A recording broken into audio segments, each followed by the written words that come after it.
हाँ, second law of Faraday या second law of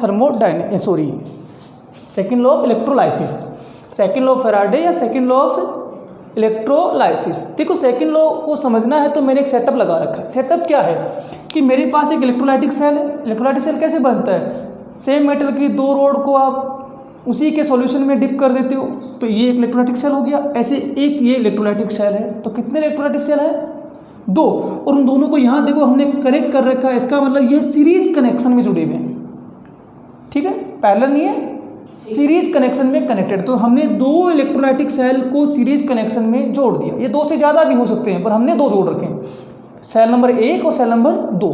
तो दो इलेक्ट्रोलाइटिक सेल को हमने सीरीज कनेक्शन में जोड़ रखा है और जोड़ने के बाद उसमें हमने इलेक्ट्रिसिटी फ्लो कर दी और वो कितनी की है? Q। तो Q वो अमाउंट है जो दोनों सेल में फ्लो हो रही है, यानी कि same amount of charge flow for same time. यानी कि सीधी सी बात ये है कि जितना करंट इसमें फ्लो हो रहा है सेल नंबर 1 में, उतना ही करंट सेल नंबर 2 में फ्लो हो रहा है। तो हमने कहा इलेक्ट्रिसिटी फ्लो Q, तो Q क्वांटिटी है और वो सेम है फॉर बोथ सेल। तो क्या होगा देखो, ये अपने आप में समझने की बात है। तो इस इलेक्ट्रोड पे जो अमाउंट जमा, अब देखो एक बड़ी बात है, इलेक्ट्रोलाइटिक सेल में ये पॉजिटिव पार्ट हो गया और ये है ना, तो ये एनोड वाला हिस्सा और ये, समझ रहे हो क्या बात को?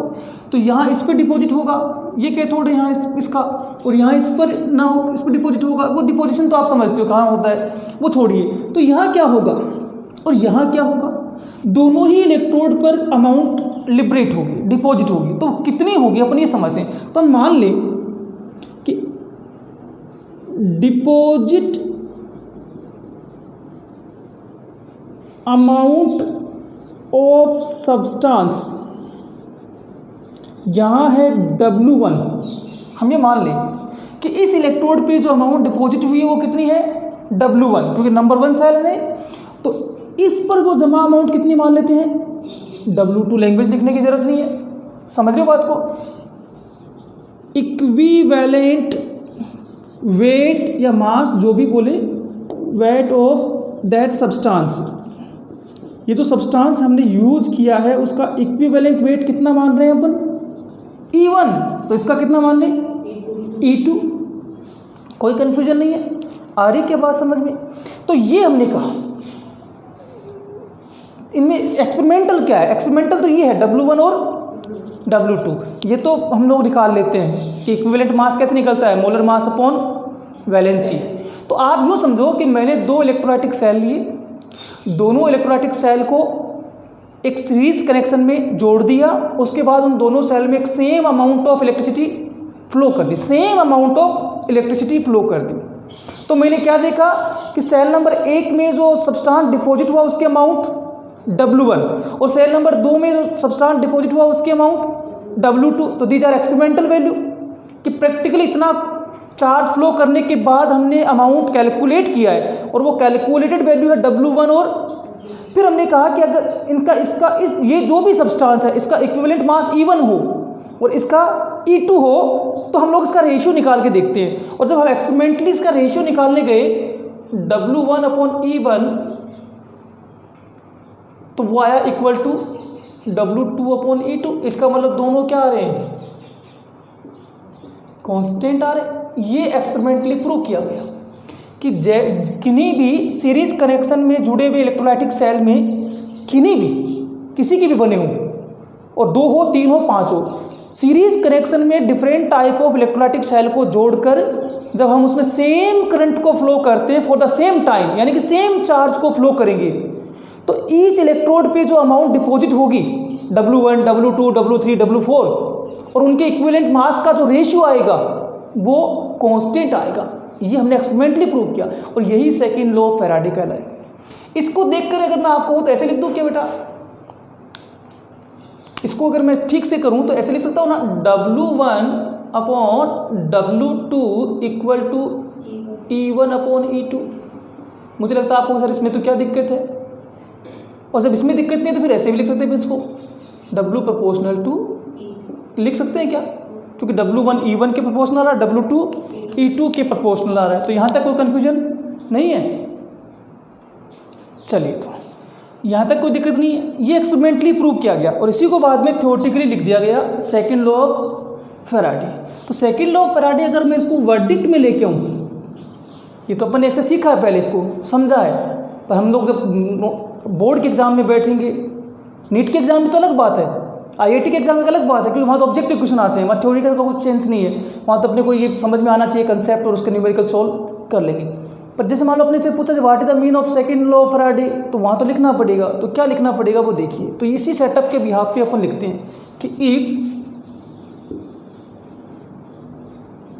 सेम अमाउंट ऑफ इलेक्ट्रिसिटी, देखो एक बात याद रखना, सेम अमाउंट ऑफ इलेक्ट्रिसिटी से क्या मतलब है, इसका मतलब है same ampere current for same time. कौन सी बात, क्या समझ में आई कि सेम एम्पियर की करंट को सेम टाइम के लिए पास करेंगे तो क्यू क्या आएगा, सेम आएगा सबके लिए, Q equal to I into T. तो if same amount of electricity passed through different electrolytic cell arranged in a series connection, arranged in a series connection, then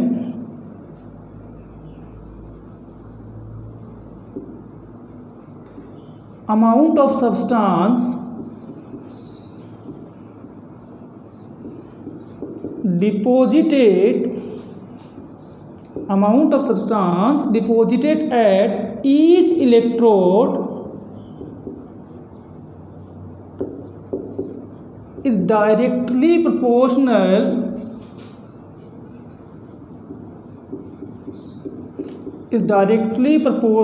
to their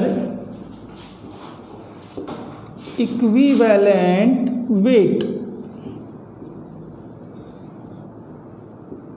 correct है ना, यानी कि W proportional to E, ये किसका मानना है, second law का। सेकेंड लॉ ने क्या कहा, अगर हम सेम अमाउंट ऑफ चार्ज को डिफरेंट इलेक्ट्रोलाइटिक सेल या सॉल्यूशंस में पास आउट करें जो सीरीज कनेक्शन में जुड़े हुए हैं, तो प्रत्येक इलेक्ट्रोड पे जो अमाउंट डिपॉजिट होगी वो अपने अपने इक्विवेलेंट वेट के प्रोपोर्शनल होगी। समझ में आई बात। और W प्रोपोर्शनल टू E का मतलब होता है W upon E equal to constant. तो हम इसको ऐसे भी लिख सकते हैं, फिर तो सीधी सीधी बात है, W upon E equal constant. सही है ना। और इस बिहाफ पे मैं ये भी कह सकता हूँ कि if two cells are in series connection, ठीक है, दो सेल अगर सीरीज कनेक्शन में है तो हम लोग फिर घूम फिर के वहीं पहुंच गए, कहाँ, W1 upon E1 equal to W2 upon E2। W upon E is equal to constant, तो ये सेम आएगा। या फिर इसको कैसे लिख सकते हैं, W1 upon W2 equal to E1 upon E2। तो ये सब फॉर्मूले बनेंगे। ये फॉर्मूला नंबर 1 बना है ना, इसे W upon E equal to constant, ये 1 मान लो या 2 मान लो इसको, ये एक नया फॉर्मूला बना 3। तो ये सेम उन्हीं का कन्वर्जन हो रहा है। पर आप एक बात जानते हो क्या, फ्रॉम फर्स्ट लॉ, सब जानते हैं, फ्रॉम फर्स्ट लॉ क्या कहा था फर्स्ट लॉ ने, W इक्वल टू ZIT। बोलो सही है क्या, कहा था क्या फर्स्ट लॉ ने, W इक्वल टू ZIT। तो W1 का वैल्यू रखो फिर फ्रॉम इक्वेशन 4, बोलो भी W1 का वैल्यू Z1। I1 क्यों करे बेटा, क्योंकि आपने तो क्या कहा, चाहे I1 हो, I2 हो, I3 हो, सब क्या है, सेम है। अभी तो आपने कहा कि कितने भी सेल कनेक्ट हो सब में same ampere passing for same time. तो सेम टाइम सेम एम्पियर, तो फिर I1 I2 का कोई महत्व रहा ही नहीं, वो तो IT मान लें। तो Z1 IT upon Z2 IT equal to E1 upon E2। Yes और नो, IT से IT कैंसिल, तो फाइनली क्या आया, Z1 upon Z2 equal to E1 upon E2। Yes और नो? समझ में आई क्या बात? तो इस फॉर्मूले से अपन यहाँ तक पहुँच गए, Z1 upon Z2 equal to E1 upon E2। अगर फाइनली अगर मैं इसको 6 नंबर में कहूँ तो ऐसे लिख सकता हूँ क्या, और Z प्रोपोर्शनल टू E। बोलो भाई, Z1 E1 के प्रोपोर्शनल दिख रहा है ना, और Z2 E2 के, तो कुल मिला के रिजल्ट क्या है, Z1 upon Z2 equal to E1 upon E2। तो ये Z प्रोपोर्शनल टू E, तो E बढ़ेगा तो इक्विवेलेंट कांस्टेंट Z की वैल्यू भी बढ़ेगी, और E बढ़ेगा तो डिपॉजिट अमाउंट भी बढ़ेगा। तो जिसका जितना ज़्यादा इक्विवेलेंट मास, उसका उतना ही ज़्यादा अमाउंट डिपॉजिट होगा। ऐसा किसका मानना, सेकंड लॉ का। पर कब, जब सेम अमाउंट ऑफ इलेक्ट्रिसिटी पास की जाए। तो कोई क्लियरिटी पूछना हो बोलो, ये समझ में आया? तो फिर देखो फटाफट, हमने कहा same amount of electricity pass from different electrolytic cell arrange in a series connection, then deposit amount is proportional to their equivalent mass. हमने कहा W प्रोपोर्शनल टू E का मतलब W upon E equal to constant. सही बात है।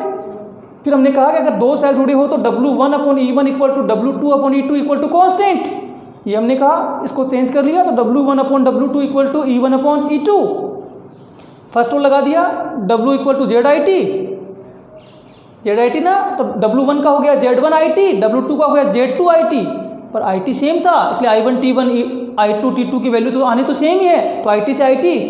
तो यहाँ I1 T1 यहाँ I2 T2 क्यों नहीं लिखा, because I1 T1 equal to I2 T2, क्योंकि हर सेल में सेम करंट को सेम टाइम के लिए फ्लो किया। काटने के बाद जो बचा वो यहाँ बोर्ड पे है, ये भी प्रोपोर्शनल आ रहा है। यही सेकंड लॉ है। कोई डाउट? चलें आगे। चलो, तो क्वेश्चन क्या है, क्वेश्चन कह रहा है कि 3 सेल है मेरे पास। कितने इलेक्ट्रोलाइटिक सेल है? 3। और 3 सेलों को मैंने नॉमिनेट कर दिया A, B एंड C, और उनमें क्या भरा हुआ है, silver nitrate solution, zinc sulphate solution, copper sulphate solution. तो A में क्या है, सिल्वर नाइट्रेट, B में जिंक सल्फेट और C में, और इन तीनों को हमने सीरीज कनेक्शन में जोड़ दिया। आपको पता ना, जब भी सीरीज कनेक्शन में सेल को जोड़ेंगे तो कौन सा लॉ लगेगा, सेकंड लॉ। उस पर अपन डिस्कस करेंगे। फिर मैंने क्या कहा कि 1.5 एम्पियर का करंट हमने इसमें पास कर दिया, और इतना करंट पास करने पे जो सिल्वर जमा हुआ उसकी अमाउंट कितनी है, 1.45 ग्राम। इसके बेस पे आपको क्या बताना है कि जो 1.5 एम्पियर का करंट आपने पास किया वो कितने टाइम के लिए किया, वो टाइम कैलकुलेट करना है अपने को। तो अपन स्टार्ट करें, इसको देखते हैं। चलिए पहले वाले पोर्शन को देखते हैं। हमें टाइम निकालना है, पर टाइम तो छोड़ दिया, हम पहले तो क्या निकालेंगे, टाइम सीधे तो निकलना नहीं है, क्योंकि टाइम निकालने का एक फॉर्मूला होता है Q equal to I into T। बोलो सही है क्या? नॉर्मली अपन ऐसे निकाल सकते हैं। अब I तो मुझे पता है यहाँ 1.5 एम्पियर, T निकालना है और Q भी मुझे अभी निकालना पड़ेगा। गलत तो नहीं कह रहा मैं? सही है ना? मेरे पास ये चीज़ें नहीं है।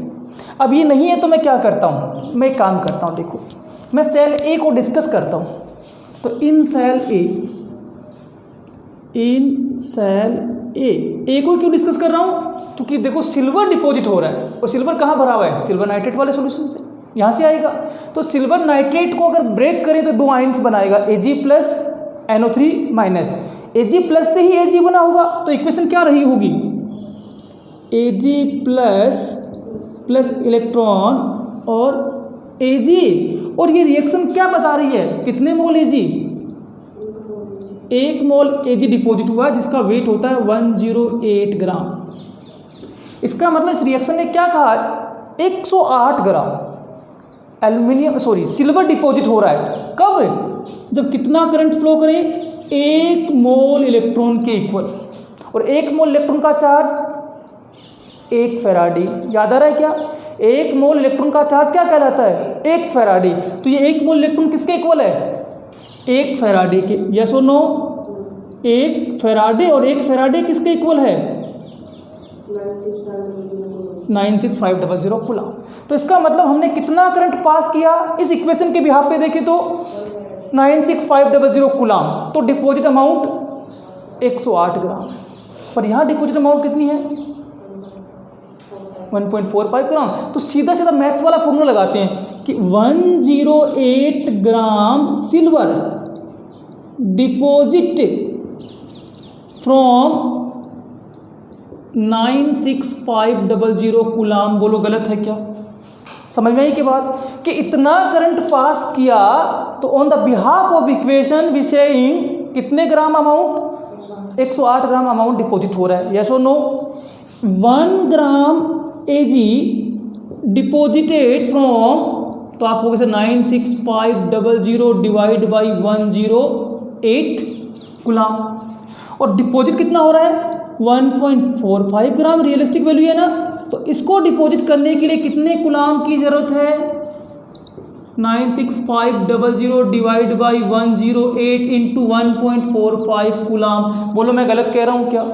यहाँ तक कोई कन्फ्यूजन बिल्कुल नहीं है। तो मैं ठीक कह रहा हूँ क्या कि इस इक्वेशन के बिहाफ पे बता दें कि 108 ग्राम Ag डिपॉजिट होगा, पर कब? जब 1 मोल इलेक्ट्रॉन चार्ज फ्लो करेंगे, और 1 मोल इलेक्ट्रॉन चार्ज 1 फैराडे का मतलब तो इतना कुलाम 96,500 96500 कुलाम चार्ज हम पास करेंगे तो 108 ग्राम डिपॉजिट होगा। 1 ग्राम डिपॉजिट करना है तो कितना कुलाम पास करें 96500 डिवाइड बाई 108, और 1.45 ग्राम अकॉर्डिंग टू क्वेश्चन डिपॉजिट हो रहा है, तो कितना कुलाम चार्ज पास हुआ, इसको मल्टीप्लाई कर दिया 1.45। सोल्व करो इसको फटाफट, कितना आ रहा है। हाँ, तो ये जो वैल्यू आ गई इसको सोल्व किया तो अमाउंट कितनी आ रही है 1295.6 गुलाम। तो इसका मतलब कितनी अमाउंट 1.45 ग्राम जो क्वेश्चन में दे रखी है वो अमाउंट डिपॉजिट कब होगी, जब सेल में जो करंट पास हो रहा है, जो चार्ज है वो कितना हो 1295.6 गुलाम। तो क्यू की वैल्यू आ गई, समझ में आ रही बात? क्योंकि आपने कहा 96500 गुलाम अगर पास होता तो 108, पर ये नहीं चाहिए अपने को। हाँ, हमें चाहिए कितना 1.45, तो 1.45 ग्राम सिल्वर अगर डिपॉजिट हुआ है इसका मतलब उसमें कितना गुलाम चार्ज पास हो रहा है 1295.6। ये यहाँ से सोल्व करके लिया है। अब क्यू की वैल्यू आ गई तो फ्रॉम इक्वेशन 1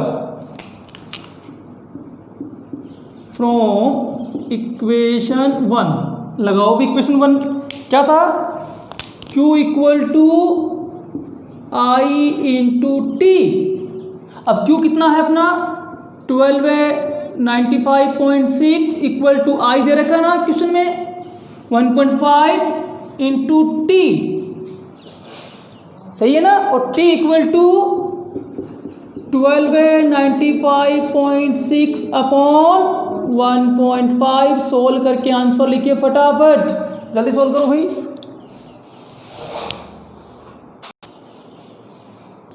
तो वैल्यू रख दी हमने, तो क्या आया T equal to 1295.6 upon 1.5। Solve किया तो क्या देख रहे हैं हम लोग 863.7, पर ये सेकंड में क्यों, क्योंकि Q equal to I into T में I एम्पियर में होता है और T सेकंड में होता है, तो ये सेकंड में आया। इसको मैंने किस में कन्वर्ट कर दिया मिनट में। तो ये पहला क्वेश्चन सोल्व हो गया अपना कि हमने 1.5 एम्पियर के करंट को कितने टाइम के लिए फ्लो किया है 14.4 मिनट।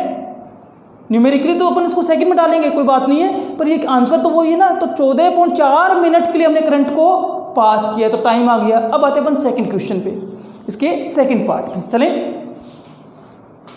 सेकंड क्वेश्चन में अपने को जिंक के अमाउंट कैलकुलेट करनी है। तो जिंक कहाँ है बी सेल में, तो बी सेल में रिएक्शन क्या होगी, जिंक सल्फेट कैसे आयोनाइज होता है Zn+2, और Zn+2 क्या गेन करेगा 2 इलेक्ट्रॉन, और क्या बनाएगा Zn सॉलिड, डिपॉजिट हो गया। पर यहाँ से देखें तो ये कितने मोल है 2 मोल का मतलब 2 फैराडे का मतलब 2 इंटू 96500 कूलाम। इतना चार्ज फ्लो किया तो कितनी अमाउंट डिपॉजिट हो रही है 1 मोल, और इसका 1 मोल 65 ग्राम। इतना चार्ज फ्लो करने पर इतनी अमाउंट जमा होगी। क्लियर है क्या?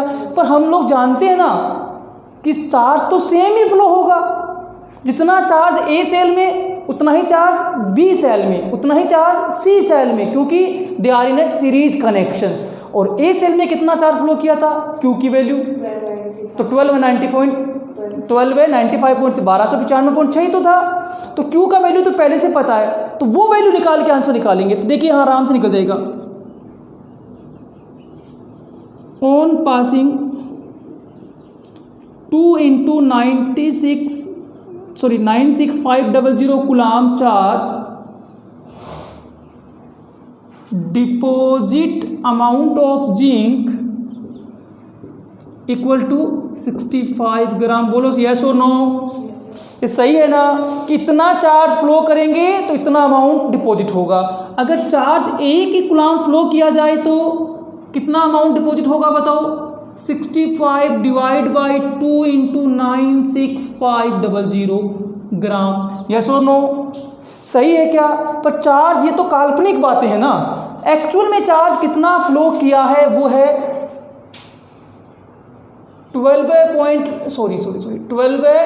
95.6 coulomb charge pass, then deposit amount of zinc. समझ में आए बात? कि अब देखो, ये तो हमने कहा कि on the behalf of equations ऐसा हो रहा है, पर हमने चार्ज फ्लो कितना किया वो इससे पहले कैलकुलेट किया। और हमने अभी पढ़ा था कि फैराडे ने क्या कहा था कि सीरीज कनेक्शन में सेम अमाउंट चार्ज होगी। तो ये तो इतना ही है, फिर 1295.6 इतना पास करने पे कितना आएगा? तो आप कहेंगे सर अब निकाल लो आराम से, 65/2 × 96,500 और ऊपर गुणा मल्टीपल कर देना 1295.6 ऐसे। अरे मेरे को हिंदी में ले आए लोग, आ रही के बाद समझ में? इतने ग्राम डिपॉजिट होगा। इसको सोल्व करो फटाफट, कितना आंसर आ रहा है। चलिए तो देखो, तो हमने इसको सोल्व किया है, इसको सोल्व किया तो ये अमाउंट आ गई। तो इसको एक बार फिर देखो कि ये तो ZnSO4 के रिएक्शंस की आ गई। ZnSO4 में जिंक +2 आयन होता है, 2 इलेक्ट्रॉन कंज्यूम करता है, जिंक बनाता है। 2 इलेक्ट्रॉन मतलब 2 मोल इलेक्ट्रॉन, 2 मोल का चार्ज 2 फैराडे, 2 फैराडे को कूलाम में कन्वर्ट कर लिया। इतना कूलाम चार्ज अगर फ्लो हो रहा है तो deposit amount 65 gram which is equal to 1 mole of zinc.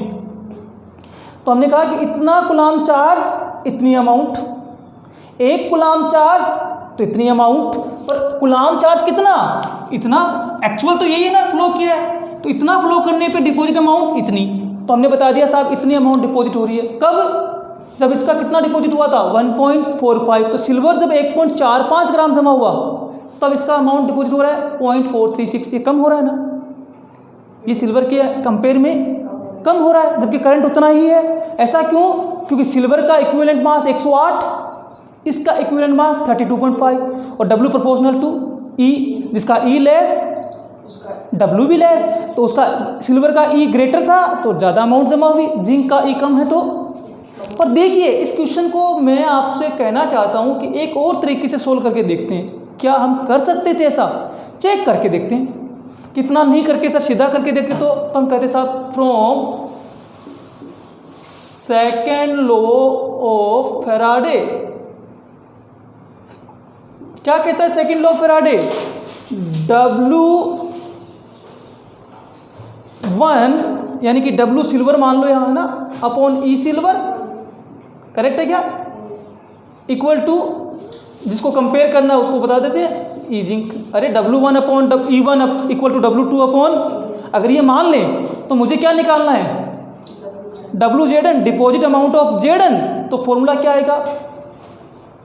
WZn equal to WAG into EZn upon EAG। सही है क्या? यस और नो? इस फॉर्मूले से अपने को सॉल्यूशन मिल सकता था क्या? हम इसको चेक करना चाहते हैं। तो मुझे क्या क्या चाहिए? WAG चाहिए, वो तो पेपर में क्वेश्चन में दे दिया अगले ने। मुझे चाहिए EAG, करेक्ट। और EAG कैसे निकलेगा? Molar mass of Ag upon valency, और मोलर मास ऑफ सिल्वर होता है 108, और सिल्वर की वैलेंसी कितनी होती है Ag प्लस की? 1। तो ये हो गया 108। EAG मिल गया। अब मुझे क्या चाहिए? EZn यानी कि इक्विवेलेंट मास ऑफ जिंक, और इक्विवेलेंट मास ऑफ जिंक कैसे आएगा? Molar mass of zinc divide by valency. Molar mass कितना है जिंक का? 65। वैलेंसी कितनी है जिंक की? जिंक की वैलेंसी Zn कितने इलेक्ट्रॉन ले रहा है? Zn zinc 2। तो जिंक की वैलेंसी 2, तो ये आ गया 32.5 ग्राम। वैल्यू मिल गई मुझे सारी, सबकी सब वैल्यू पुट करो फटाफट फॉर्मूले में। फॉर्मूले में वैल्यूज रखते हैं तो क्या आया देखो, WZN deposit amount of zinc equal to 1.45, correct है ना, इंटू 32.5 अपॉन ई सिल्वर 108। इसको सोल्व करिए भी फटाफट, क्या आंसर आ रहा है चेक करके देखते हैं। चलिए तो सोल्व आंसर कितना आ रहा है 0.436 और पहले भी आंसर कितना था 0.436 ग्राम। इसका मतलब क्या कि आप answer on the behalf of reaction कर रहे थे तब भी सही आ रहा था, और जब आप answer according to second law लगा के कर रहे हो W1 upon E1 equal to W2 upon E2, तो वही हो गया। W1 हमारा क्या था Ag, तो यहाँ Ag के साइन लगा दिए। W2 हमारा जिंक, तो जिंक के साइन लगा दिए। हमें W2 चाहिए जिंक, तो फॉर्मूला बन गया ये तो नॉर्मल सी बात है। फिर ये तो क्वेश्चन में दे रखा है, इक्विवेलेंट मास किसी का भी निकालना हो तो कैसे निकालेंगे, equivalent mass equal to molar mass upon valency. तो molar mass of silver 108, valency 1, आपको सर कैसे 1, तो Ag प्लस 1 इलेक्ट्रॉन लेता है। यहाँ मोलर मास जिंक का 65, वैलेंसी तो जिंक प्लस 2 बनाता है, तो उसकी 2 वैलेंसी हो गई, तो 2 से इसको डिवाइड कर दिया, ये वैल्यू वहाँ रख दी, सोल्व हो गया। तो ये है सेकेंड लॉ ऑफ फैराडे। तो ये क्वेश्चन समझ में आया क्या, तो सेकेंड लॉ और उसका एक न्यूमेरिकल हमने आज कर लिया। आज के लिए इतना ही, कल अपन करेंगे कंडक्टेंस, कंडक्टिविटी, रेजिस्टेंस, रेजिस्टिविटी, है ना, मोलर कंडक्टेंस, इक्विवेलेंट कंडक्टेंस, और समय रहा तो कल करेंगे effect of dilution on that's, उन सब पे डाइल्यूशंस का क्या इफेक्ट होने वाला है। ये एक टॉपिक है अपना, इसको अपने को पढ़ना है। एक टॉपिक अपना कोलराउस लॉ, वो हमें पढ़ना है। 2 इंपॉर्टेंट टॉपिक तो ये रहे जो न्यूमेरिकली चलेंगे। उसके बाद थ्योरेटिकल टॉपिक बचेगा, वो है battery, primary battery, secondary battery, cell वगैरह, वो थ्योरेटिकल पोर्शन है। एक टॉपिक है अपना रस्टिंग ऑन आयरन, कि आयरन पे रस्ट कैसे होता है, वो अपने को पढ़ना है, वो भी थ्योरेटिकल सा ही है, कुछ ज़्यादा विशेष उसमें भी दिक्कत नहीं आने वाली। न्यूमेरिकल बेस का टॉपिक अपने पास अब 2 बचे हैं, एक कंडक्टेंस कंडक्टिविटी वो वाला, एक कोलराउस वाला, वो अपने को नेक्स्ट टाइम में देखना है। और एक लास्ट दिन में अपन कर देंगे इंट्रोडक्शंस के टाइप, वैसे तो इंट्रोडक्शन स्टार्टिंग में करते हैं, हम लास्ट में करेंगे कि कंडक्टर क्या होते हैं, इंसुलेटर क्या होते हैं, सेमीकंडक्टर क्या होते हैं, इलेक्ट्रोलाइट्स क्या होते हैं, मेटल कंडक्टर कौन होते हैं, कंडक्टेंस कितने प्रकार की हो सकती है ना, कौन सी कंडक्टेंस पे टेम्परेचर का क्या इफेक्ट होगा। ये जनरलाइज बातें हैं बिल्कुल, जो शुरू में कर लेनी चाहिए, पर अपन इसको एंड ऑफ द टॉपिक पे कर देंगे, बिल्कुल जनरलाइज बातें हैं। तो लेसन लगभग एंडिंग की ओर जा रहा है, 4-5 टॉपिक में अपना ये 4-5 दिन में अपना ये लेसन कंप्लीट हो जाएगा।